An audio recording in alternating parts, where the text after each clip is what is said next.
та өөрөө геологч хүн.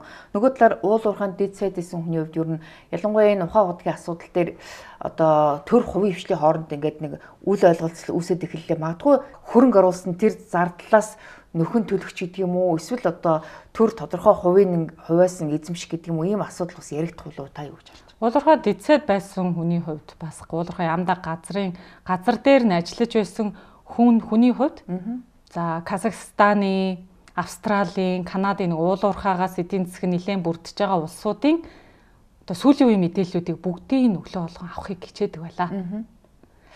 За тэгэнгүүт одоо юу гэдэг байгалийн баялагын сайд ер нь бол хэвшилт байгалийн нөөцийн яам л гэж байдаг юм л та гадуудад.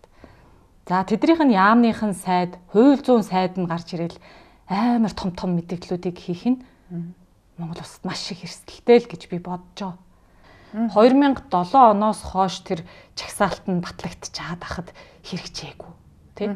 Одоо стратеги ордын жагсаалтанд гарчаад хахад хэрэгжээгүй. Энэ асуудал нь яваал байсан. Тэгснээ одоо нэг хэрэгжүүлэх гээл ингээл одоо манай Монголын асуудал байгаа дээ. Одоо дотоодын асуудал шүү дээ. Тэрийг ингээд бид нар дотооддоо маш сайн ингээд шийдвэрлэхийн оронд ингээд гарч ирээл том мэдээлэл хийх нь эрсдэл гэж харсан та. Зөвхөн Монгол улсын одоо яг одоо яаман дээрээ ажиллаж байгаа газрын дарга нь олон улсынхаа мэдээг өглөөдөө хараа сууж яхад бусад орныхан харж л байгаа. Тийм. Тэгэхээр тэр маань ингээл бас л асуултын тэмдэг үүсгээл явсан байх гэ тэрэн дээр болж харамсаж байгаа. Бас нэг юм асуудал байна. Уул уурхайн лицензийг зөвхөн одоо мэдээлэлд ойрхон эсвэл хэсэг бүлэг одоо найз нөхөд юм уу маш одоо тэр дээгүүр хүрээний танилтай хүмүүс эсвэл хэн нэгэнд нь авилгал өгчээж уул уурхай лицензийг олж автгийн болов. Тэгээд тэрийгэ одоо ингээд ашиглахгүйгээр хөрөнгө оруулахгүйгээр хав дарж агаад хувийн өмчийг байлгаж агаад гадаадын гэргэд ч гэдэм үү эсвэл хөнгөтэй хэн нэгэнд ингээд зарчдаг. Сүүлийн үед ч гэсэн юм асуудал улс төрчтөнд дунд бас нэг хэрүүлийн алин болоод байна шүү дээ. Та энийг юу гэж харж байна? Уул уурхай одоогийн нэгшлэр ажил төрийн соёлын яам.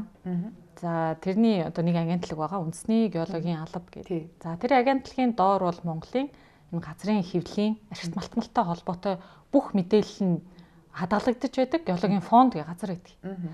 Хамгийн анхны тайлал нь одоо хэдэн оных байлаа да. 1957 оны лав зураглалын геологийн зураглалын тайлангууд бол тэнд байх. Тэнд